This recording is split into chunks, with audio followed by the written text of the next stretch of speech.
ठीक है बच्चों, उसके बाद देखो क्या है कि अब ऐसे करने के बाद अब हमारा टारगेट क्या है। अब हमारा टारगेट है इसे ये 0 हो गया, अब इसे क्या करना है, 1 करना है। तो ये 1 कैसे होगा, ये 1 होने के लिए -2/5 से थर्ड कॉलम को हमने C3 को क्या किया, -2/5 C3 कर दिया। ठीक है, तो थर्ड कॉलम को चेंज करना है ए, तो फर्स्ट कॉलम और सेकंड कॉलम तो चेंज होगा नहीं, ये -1/5 ये 0, ये 3/10 ये हो गया 1/5 ये हो गया 0। इसको क्या करना है हमें, -2/5 से मल्टीप्लाई करना है। तो इसे करोगे तो माइनस माइनस प्लस हो जाएगा, ये क्या हो जाएगा 3/5। इसको तुम अगर -2/5 से मल्टीप्लाई करोगे, माइनस माइनस प्लस 2 कैंसिल हो जाएगा और ये क्या हो जाएगा 3/5। अब इसे क्या करना है, इसे तुम करोगे 0 को तो ये तो 0 ही रह जाएगा। अब इसे करोगे तुम क्या, मल्टीप्लाई किससे करोगे, -2/5, तो ये क्या हो गया -2/5, ऐसा हो गया। और यहाँ क्या हो जाएगा, थर्ड कॉलम की बात कर रहे हैं, फर्स्ट कॉलम तो चेंज नहीं होगा, सेकंड कॉलम भी चेंज नहीं होगा, थर्ड कॉलम ये 0 रह गया, ये 0 रह गया, ये 1 हो गया। ठीक है, इसके बाद क्या है, देखो अब हमारे पास ये आ गया। अब हमारा टारगेट क्या है, अब हमारा टारगेट है इसे 0 करना, इसे 0 करना। तो ये 0 कैसे होगा, ये 0 होगा कि C1 को हमने चेंज किया, क्या किया, C1 - C3, इसी से हो जाएगा ना, ये भी 0 ये भी 0, तो C1 - C3, तो ये 0 हो जाएगा। अब फिर हमने C2 को चेंज किया, क्या किया, C2 - 1/2 C3, इसको 1/2 से मल्टीप्लाई करके सब्ट्रैक्ट करेंगे तो ये 0 हो जाएगा। तो अब ये हमारा दो नेक्स्ट ट्रांसफॉर्मेशन हो गया, यहाँ भी अप्लाई करना होगा। ध्यान से देखो, ए मैट्रिक्स हमने लिखा, हमारा क्या हो रहा है, C1 और C2 चेंज हो रहा है। तो C1 में क्या, C3 के एलिमेंट को सब्ट्रैक्ट कर दो, तो 1/5 - 3/5, तो 1/5 - 3/5 क्या हो जाएगा, -2/5, ऐसे हो गया। अब यहाँ इसको सब्ट्रैक्ट करोगे तो ये तो -1/5 ही रह गया। अब इसको 0 में से सब्ट्रैक्ट क्या करना है, -2/5 को, इसका मतलब 0 में 2/5 ऐड करना है, तो ये तो 2/5 आ गया।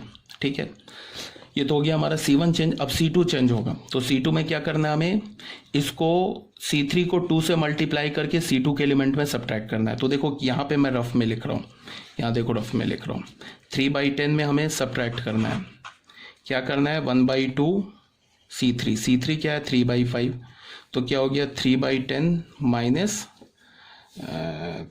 3/10, ये तो 0 हो गया। ठीक है, तो ये तो 0 हो गया।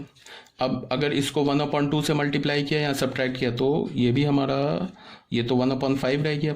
इसको 1/2 से सब्ट्रैक्ट किया, मल्टीप्लाई किया तो 0 हो गया, सब्ट्रैक्ट किया तो ये 1/5 हो गया।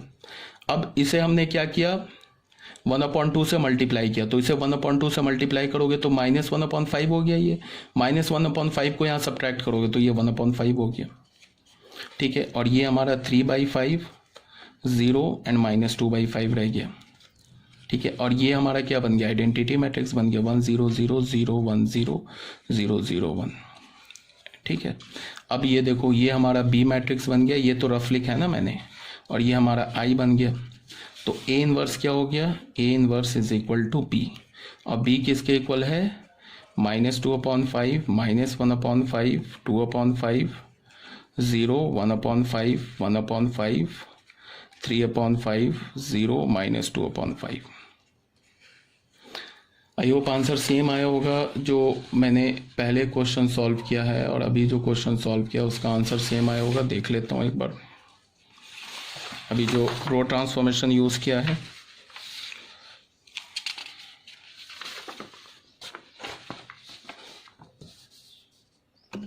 ये कुछ माइनस एक्स्ट्रा आ रहा है ना, -2/5, यहाँ ये जो है ना हमारा माइनस एक्स्ट्रा आ रहा है कहीं से, ये +2/5 है ना, -2/5 एक्स्ट्रा आ रहा है, तो -2/5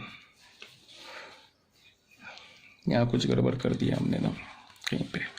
C1 - C3 क्या है, तो 1/5 -3/5 -2/5। ठीक है,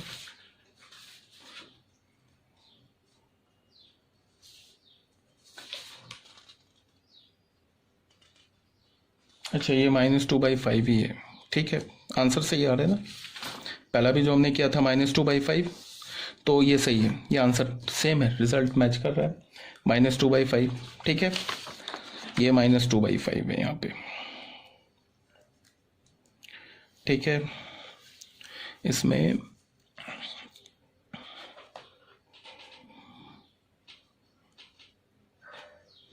इसमें हमने क्या किया है, ये 2/5 है ना, C2 + C3 कर दिया है ना यहाँ पे, C2 + C3 198।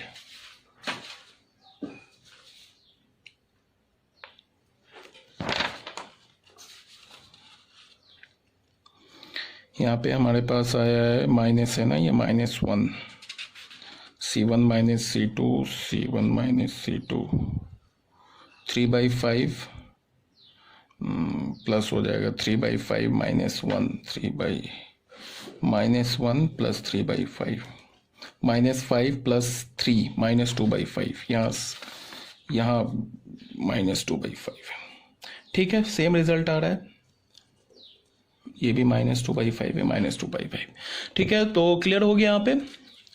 तो पीडीएफ में यहाँ पे माइनस छूट गया है, इसको कर लेना थोड़ा करेक्ट, थोड़ा मैं फास्टली तुम लोग के लिए बनाता हूँ ना, मुझे बार बार लिखना पड़ता है ना, तो कहीं कहीं पे मिस्टेक हो जाता है, माइनस छूट गया है, -2/5 है, ठीक है। तो देख लिया तुमने कि हमने एक रो ट्रांसफॉर्मेशन यूज़ किया, दूसरे में हमने क्या यूज़ किया, कॉलम ट्रांसफॉर्मेशन यूज़ किया, रिजल्ट हमें क्या मिला, सेम मिला, ठीक है। अब कभी कभी क्या होता है, क्या होगा प्रॉब्लम, बता रहा हूँ तुम लोगों को। अब यहाँ क्वेश्चन नंबर 14 देखो, अब क्वेश्चन नंबर 14 में क्या बोल रहा है, using elementary row column transformations find the inverse of matrix से, इस मैट्रिक्स का इनवर्स निकालो। चलो मैं निकाल के दिखा रहा हूं। हमारे पास मैट्रिक्स क्या है, ए मैट्रिक्स 2 4 1 2, क्या बोल रहा है, रो कॉलम ट्रांसफॉर्मेशन से इसका इनवर्स निकालो। तो अब मैंने क्या किया कि रो ट्रांसफॉर्मेशन यूज किया, रो ट्रांसफॉर्मेशन यूज किया। तो रो ट्रांसफॉर्मेशन के लिए क्या लिखेंगे, आई ए = ए, आई क्या हमारे पास 2/2 ऑर्डर का 1 0 0 1, ए लिख दिया, ए यहाँ पे क्या है हमारे पास 2 1 4 2, ऐसे लिख लिया, ठीक है। अब हमारा टारगेट क्या है, इसे 1 बनाना, इसे 1 बनाना, रो ट्रांसफॉर्मेशन यूज करें, इसे 1 फिर इसे 0, फिर इसे 1 फिर इसे 0। तो इसे 1 कैसे बनाएंगे, तो हमने R1 को चेंज किया, क्या किया, 1/2 R1 कर दिया। तो यहाँ भी करेंगे, R1 को 2 से डिवाइड कर देंगे, तो ये हो गया 1/2, ये हो गया 0 0 1 a, और यहाँ हो जाएगा हमारा 2 से डिवाइड करेंगे तो 1, ये 1/2, ये 4 रह गया, ये 2 रह गया। अब मुझे इसे 0 बनाना है, तो इसके लिए क्या करेंगे, इसको 4 से मल्टीप्लाई करके यहाँ सब्ट्रैक्ट कर देंगे। तो किसको चेंज करेंगे, R2 को, क्या करेंगे, R2 - 4 R1, R2 - 4 R1। तो यही काम यहाँ भी करेंगे। फर्स्ट रो तो हमारा चेंज नहीं हो रहा, 1/2 0, इसको 2 से मल्टीप्लाई किया, सॉरी 4 से मल्टीप्लाई किया, R2 को चेंज कर रहे हैं ना, हाँ 4 से मल्टीप्लाई किया, तो ये क्या हो गया 2, तो 0 - 2, तो 0 - 2, तो -2 हो गया। इसको 4 से मल्टीप्लाई किया, 0 सब्ट्रैक्ट किया, तो ये हो गया क्या हमारा 1 ए। अब देखो, इसको 4 से मल्टीप्लाई, ये तो हमारा चेंज नहीं होगा फर्स्ट रो, इसको 4 से मल्टीप्लाई करके सब्ट्रैक्ट किया, तो यहाँ ये 0 हो गया। इसको 4 से मल्टीप्लाई किया, तो ये क्या हो गया 2 2 - 2, यहाँ 0 हो गया। अब देखो, ये हमारा एलिमेंट को तो हमें 1 करना था, बट ये तो 0 हो गया, ये हमारा सेकेंड रो ही 0 हो गया। यहाँ पे 1 करना था ना, इसे 1 करने के बाद इसे 0 करना था, तो हमारा सेकेंड जो रो है वो 0 0 हो गया। इसका मतलब क्या है कि अब ये आइडेंटिटी मैट्रिक्स में कन्वर्ट नहीं होगा।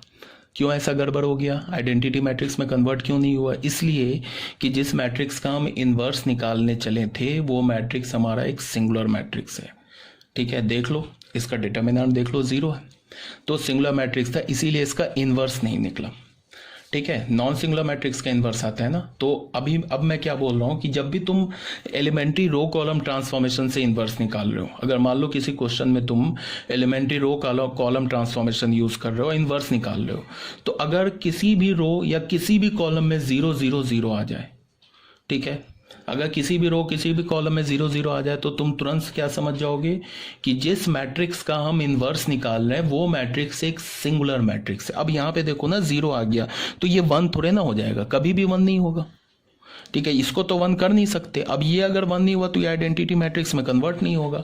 अब आइडेंटिटी मैट्रिक्स में कन्वर्ट नहीं होगा तो इन्वर्स नहीं निकलेगा। तो मैंने क्या बोला है कि जब भी तुम रो कॉलम ट्रांसफॉर्मेशन यूज कर रहे हो और तुम्हें क्या मिल जाए, कोई भी रो कॉलम का हर एक एलिमेंट 0 मिल जाए, तो तुम तुरंत समझ जाना कि मैं जो मैट्रिक्स निकाल रहा हूँ वो एक सिंगुलर मैट्रिक्स है। ये तो रो ट्रांसफॉर्मेशन से कर रहे थे, अब कॉलम ट्रांसफॉर्मेशन से भी देख लो वही सेम रिजल्ट आएगा।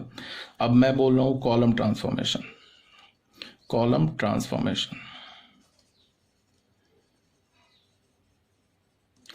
ट्रांसफॉर्मेशन के लिए क्या लिखते हैं, ए आई इज इक्वल टू ए हमारा क्या है, ए रहने दिया, आई क्या हमारा 1 0 0 1 और ए क्या हमारा 2 4 1 2। कॉलम ट्रांसफॉर्मेशन के लिए क्या करेंगे, उसमें भी यहाँ पे इसको 2 1 करना है। तो हमने फर्स्ट कॉलम को क्या किया, C1 को क्या किया 1/2 C1 कर दिया। तो यहाँ क्या करेंगे, 2 से इसको डिवाइड करेंगे तो ये हो जाएगा 1/2 0 0 1 और यहाँ 2 से डिवाइड करेंगे तो ये हो जाएगा 1, ये 2 से इसको डिवाइड करेंगे 2, ये हो जाएगा 1 2 2। ठीक है, अब मुझे इसे क्या करना है, इसे 0 करना है। तो ये 0 कैसे होगा, फर्स्ट कॉलम को 2 से, फर्स्ट कॉलम को सेकेंड कॉलम को मैंने क्या कर दिया, चेंज किया, C2 माइनस C1 कर दिया, ऐसा कर दिया। तो देखो क्या हो जाएगा, यहाँ क्या होगा, ए सेकेंड कॉलम को चेंज कर रहे हैं तो फर्स्ट कॉलम तो चेंज होगा नहीं। इसको मैंने क्या किया, फर्स्ट सी इस सब्ट्रैक्ट कर दिया तो ये हो गया -1/2, 1 माइनस 0 तो ये तो हो गया 1। अब यहाँ सब्ट्रैक्ट करेंगे तो ये 1/2, सेकेंड कॉलम चेंज होगा 0 0। देखो अभी सेकेंड कॉलम 0 हो गया। तो सेकेंड कॉलम 0 होने का क्या मतलब है कि जिस मैट्रिक्स का हम इनवर्स निकाल रहे हैं वो हमारा एक सिंगुलर मैट्रिक्स है। ठीक है, ये हमारा क्वेश्चन नंबर 14 भी आई होप क्लियर है ये। ठीक है, तो ये हमारा मेथड 1 ऐसे ही मैंने दिखाया है। यहाँ पे देखो ये 0 0 हो गया तो R2 बिकम 0, इसका मतलब inverse of matrix A does not exist. क्यों, बिकॉज डिटर्मिनेंट ए 0 है, सिंगुलर मैट्रिक्स है। और ये method number 2 using elementary column transformation method, यहाँ से हमने निकाला तो ये 0 0 हो गया तो इसका मतलब C2 become 0, inverse of matrix A does not exist. क्यों, बिकॉज डिटर्मिनेंट ए 0 है, ए हमारा एक सिंगुलर मैट्रिक्स है। तो फाइनली हमारा जो मैट्रिक्स चैप्टर है वो कंप्लीट हो गया। ठीक है, अब मैट्रिक्स में कुछ भी नहीं बचा जो तुम्हें बताना है। ठीक है, ये जो टॉपिक मैं अभी बता रहा था ये टॉपिक हमारा बोर्ड का टॉपिक है और ये कोई JEE मेंस एडवांस में आएगा नहीं। तो एक्सरसाइज 3.4 के हर एक क्वेश्चन तुम सॉल्व कर लेना। मैंने एक 2x2 ऑर्डर का भी रो कॉलम ट्रांसफॉर्मेशन दोनों से निकाल के दिखा दिया कैसे निकलता है इनवर्स, 3x3 ऑर्डर का भी दिखा दिया इनवर्स कैसे निकलता है, रो से भी निकाल के दिखा दिया, कॉलम से भी दिखा दिया। और फिर ये भी बता दिया कि अगर तुम रो कॉलम ट्रांसफॉर्मेशन से इनवर्स निकाल रहे हो, कोई भी रो कोई भी कॉलम 0 0 हो जाए, हर एक एलिमेंट 0 आ जाए, इसका मतलब है कि जिस मैट्रिक्स का तुम इनवर्स निकाल रहे हो वो हमारा एक सिंगुलर मैट्रिक्स है, पहली बात।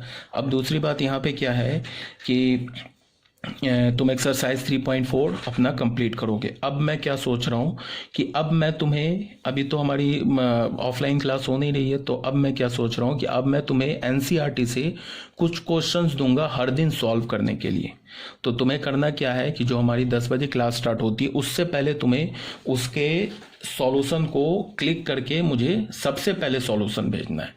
ठीक है, फिर मैं उसको चेक करके तुम्हें वापस फॉरवर्ड कर दूंगा। ठीक है, तो कुछ क्वेश्चंस दिया करूंगा, ज़्यादा नहीं, 3-4 क्वेश्चन दूंगा एज अ होमवर्क। ठीक है, तो matrix chapter complete. Okay, thank you.